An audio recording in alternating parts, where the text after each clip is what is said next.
En tant que partenaire du projet, partenaire extérieur du projet, j'amène ce que je fais le reste du temps, c'est rassembler des gens qui participent à la valorisation des services écosystémiques, rendus par les arbres en particulier, que ce soit le propriétaire de l'espace arboré ou l'investisseur, le contributeur qui souhaite amener des moyens à ce propriétaire pour qu'il prenne soin des arbres au titre des services écosystémiques, et également tous les intermédiaires qu'il peut y avoir entre les deux. Donc tous les acteurs qui peuvent avoir à un moment donné un rôle là-dedans, on les rassemble, on les met en capacité de dialoguer ensemble et le cas échéant, on facilite le repérage parmi tous ces acteurs de qui on a besoin pour faire une transaction qui fonctionne. Aller dans des écoles chercheurs comme aujourd'hui, c'est pour moi l'occasion de maintenir le lien avec les chercheurs et leur culture de recherche et de pouvoir continuer à faire le lien avec les entreprises et les acteurs économiques que moi je rencontre sur le terrain et de rappeler au souvenir de chacun l'existence de l'autre.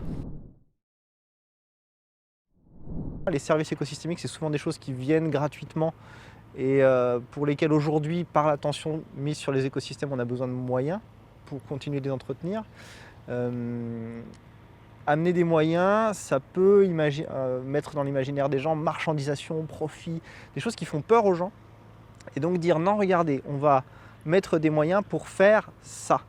Et donc la science est importante parce que ça, c'est caractérisé par une grandeur, quelque chose de mesurable, quelque chose d'observable, et les sciences amènent cette possibilité de mesure.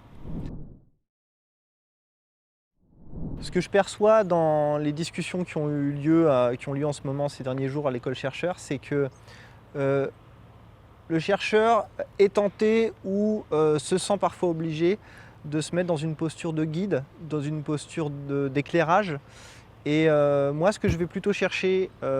avec le contact avec les chercheurs, c'est une posture de regard extérieur, de re-questionnement de la façon dont sont faites les choses. Et la rigueur scientifique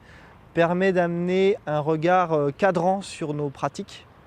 qu'on n'a pas forcément tous les jours. Et la méthode de recherche permet de